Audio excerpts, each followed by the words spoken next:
시청자 여러분 안녕하세요. 박굴수TV입니다.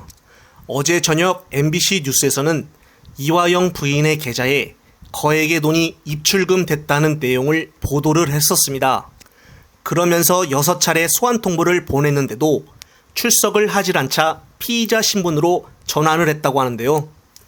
그리고 오늘 2일에는 수사당국에 따르면 수원지검에서 정보통신망 이용 촉진 및 정보보호 등에 관한 법률 위반 혐의로 이화영 전 부지사의 아내 A씨를 입건했다고 밝혔습니다.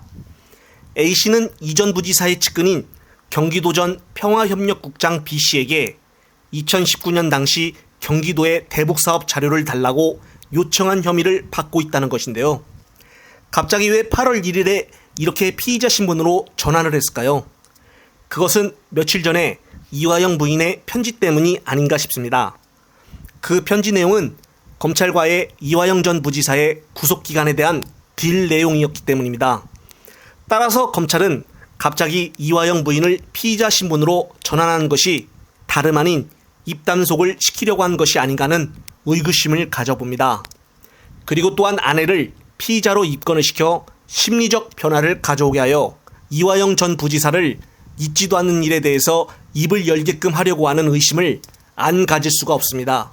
그런데 정말 이상한 것은 어제 나온 이화영 부인 사건에 대해서 조중동이 아무런 기사를 올리지 않고 있다는 것입니다. 이 대표에 대해서 안 좋은 소식이 있으면은 벌떼같이 달려드는 수구들이 왜 이 사건에 대해서는 관련 내용을 기사화하지 않을까요?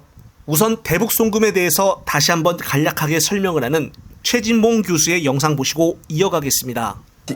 김성태가 북한에 돈을 줬어요. 그건 사실이에요. 그럼 돈을 줬는데 그 사람이 그러고 나서 얻어온 걸 봐야 될 거 아니야. 뭘 얻어왔냐고. 합의서 가져왔어요. 합의서가 뭔지 아세요? 자기가 만든 회사가 있어요. 나노스라고 하는 그 쌍방울 예하에. 네. 그 자회사를 통해서 주가를 띄웠다고 하는 의심이 들어요, 지금. 왜냐면 나노스가 사실은 이제 북한에 있는 광물을 수입할 수 있는 전권, 그러니까 독점권을 갖는 거를 의미하는 거예요. 네. 합의서 내용도 바로 그런 내용이에요. 북한의 휘토르나 이런 광물을 독점으로 수입할 수 있도록 하는 합의서를 받아왔고 그 대가로 준 거예요. 네. 근데 그거를 뭘로 막 바꿔놨냐면 이재명 대표의 방북자금이라는 거야. 그러니까 김성태가 그렇다니까 참 그렇게 된 거예요. 지금. 그러니까.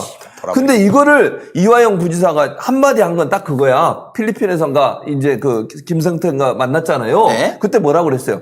이 사업 잘 되고 있다고 얘기를 한 거야, 김성태가. 그러니까 이화영 전 부지사가 그렇게 잘 되면 북한 사람 만나면 좀 우리 이재명 부지사도 한번 방문할 수 있도록 얘기 좀 해주세요. 이렇게 얘기한 거야. 그걸 가지고서 이게 대납이래. 이미 끝나서 합의서 받아온 걸 가지고. 와.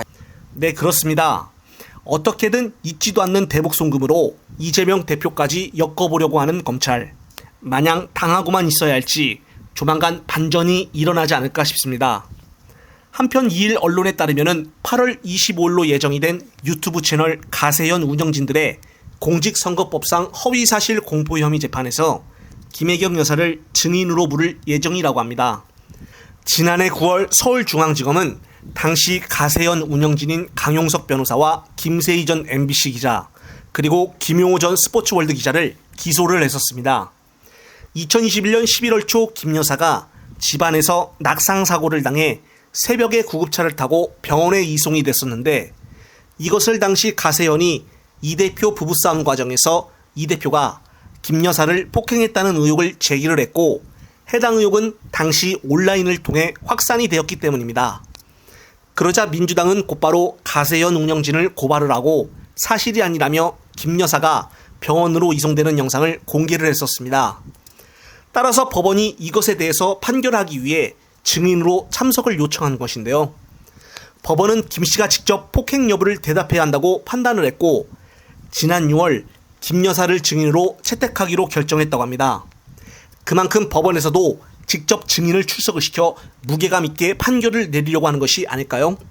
예전 가세현 운영진들은 현재 조국 전 장관 딸 조민에 대해서도 계속 법정 싸움을 하고 있는 상태이며 이번 사건도 법원에서 김 여사를 증인으로 부를 만큼 어떤 판결이 내려질지는 주의 깊게 지켜봐야겠습니다.